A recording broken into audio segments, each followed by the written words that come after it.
Luckily, Joe Biden will kill his own chances because I, you know, he's part dumb, yeah, a little bit, but he's also part hard-headed old man, where he is just not about to fucking admit that, what he did in his time in the Senate and all the different positions he's taken and the bills he's written were fucking bullshit. And they've done nothing but harm towards most of the working class people of this country, even though he's working class Uncle Joe. I'm amazed at that kind of fucking, that shit just keeps, being allowed to take place. This bullshit branding of somebody like him where people think, oh, no, he's totally in favor of the working class and, he's got your back. Yeah, how? What has he ever done that in any way helps you? He authored the bank, or I don't know if he authored, but he was part of the bankruptcy bill that made it so that you can't discharge student loans. And so now we got a giant crisis where there's $3 trillion or more in student loan debt. Thank you very much, fucking working class shithead Joe.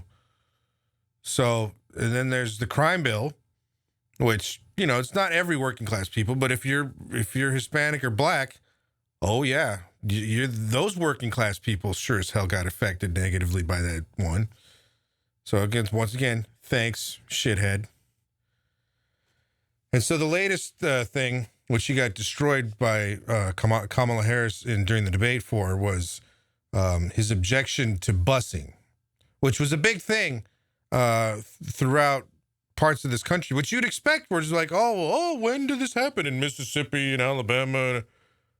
Well, funny thing, primarily this was in Northeast states, the blue states back then, the supposed non-racist part of the country. Oh, no. There was very much some racism that went on then. And so even in his home state of Delaware, there was this thing where there was parts of the state, where there was just majority white people and then majority black people. And when it came to the federal government, who's going to break that whole thing up by busing black kids from their neighborhoods into the white schools to integrate in a way. Because it's de facto segregation, what had taken place before. And so this asshole was 100% against it. And even still, even in his stupid answer during the debate, he was like, I wasn't against busing. I was against busing that wasn't voluntary. Did not oppose busing in America. What I opposed is busing ordered by the Department of Education. That's what I opposed. He's so dumb. As I said, he's going to kill his own chances. I mean, you don't have to just sit back and watch this idiot work. Yeah, you said you weren't against busing. Then the very next set of words out of your mouth were, I was against busing.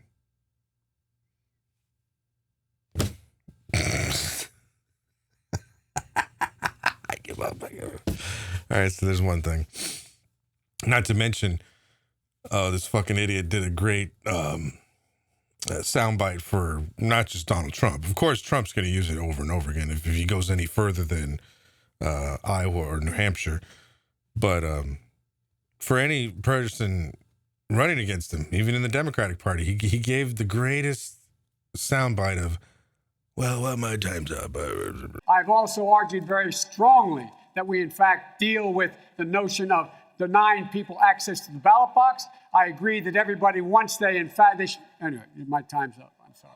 And the greatest part was, I think he said it a few times, but the one in reference to that busing one, which was the real, like, ooh, Jesus, that was a boom. That was a fucking shot to the gut. He looked totally exasperated. If you see on the video, he has this look on his, as he's building up to it, where he's like, no, I did, and oh, my time's up. Like, oh, great. Yeah, that's the guy we want running for president. He just kind of fucking gets flustered and then goes, I give up. What do you want from me? That's Joe Biden for you. man, he sucks. And about the busing thing, everyone's trying to pin it down as like a super simple, well, racist or not racist. Doesn't matter. Look, the whole point is, this is what you should be getting upset about, that even back in the 70s, the Democratic Party or people within it pushed out to the more racial elements, either within the party or to the Republicans. Because the whole reason why you should be, I don't know about offended, but just, upset about the situation is this guy decided to go to these pro-segregation type senators and not like, hey, listen up, you assholes. You got to come to my position, which is we need to help out the black people in the region or this particular part of the country. And we need to make sure that they got a good education. God damn it. You understand? No. It wasn't like, because if that's the case, I'd be like, well, Joe did his best. He's trying to drag these assholes kicking and screaming into the 20th century. But no, the reason why he went to those fucking people was to beg and plead, oh, please. I forget what the vote was against or that he wanted their vote for originally, some bullshit. And then in order to get their vote, he had to go along with them on busing segregation to say, he wasn't involved. He doesn't like it. So that means in order to get whatever vote you wanted, you had to fucking destroy your principles and say, yeah, dude, fuck the people of color. Let them stay in their shit schools. I don't want them being busted in my neighborhood. Oh, really? Yeah, that's the kind of guy we need for president. And so even then, he had the best shot in the whole wide world leading, because before the debates, this is something that people were well aware of, people that paid attention anyway, and he knew it was going to blow up. Or he knew it was going to blow up at some point, especially during the debate. Somebody was going to take it on. All he had to do was before then, just come out, pull a mea culpa and be like, hey, guys, I just want to tell you about this situation that happened 30-some, 40 years ago. I supported busing, or I supported, better yet, I didn't support busing of black students into white neighborhoods in various parts of the country, especially in my state. And I just want to say, it was so long ago. Even though I supported it then, I definitely do not support it now. That was the wrong-headed thing. I'm so sorry. I was an idiot.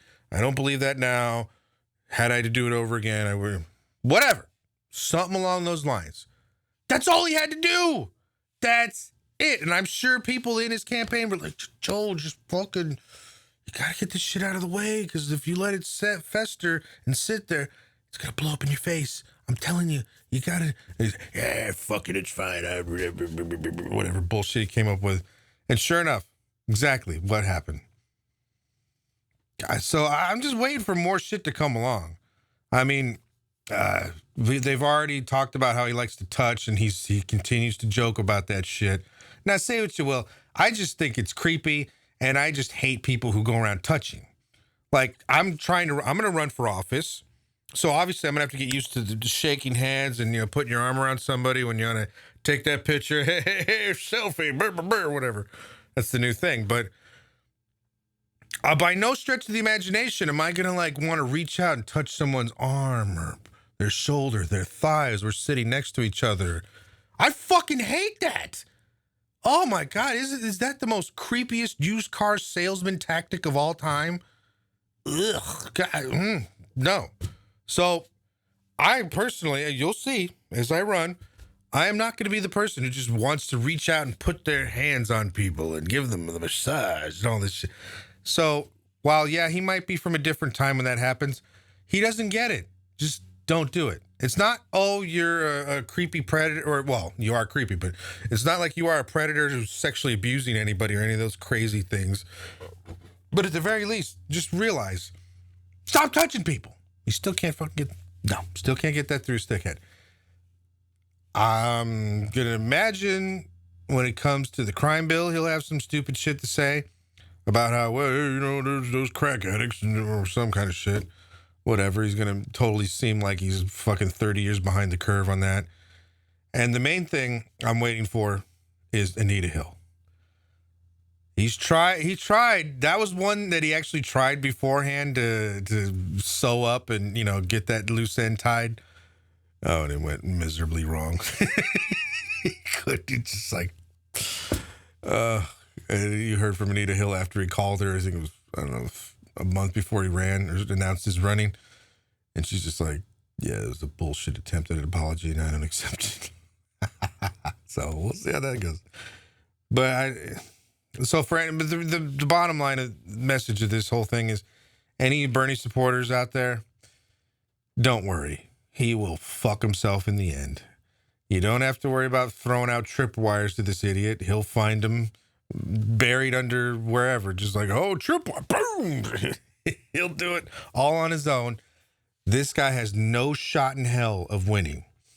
I used to get worried about the polls that would show him up by however much, and how he beats Trump by more than Bernie would beat Trump. And first of all, a lot of those fucking polls are bullshit because they don't accurately account for anybody under the age of 50. So that's one. But, even if they did, it's like, don't worry. He'll torpedo his chances pretty damn soon. Wait till the next debate. He'll probably fuck himself one way or another. That's Dummy Joey for you. Well, sit tight and watch the fireworks, because Joe's going to light them off. And he's going to sit there with his face right over the mortar, too, and go, oh, I wonder when it's going to go up. Yeah. So, Detroit, watch for Joey to go stumbling over his stupid dick. That's just what he's got to do. That's the thing he's known for now.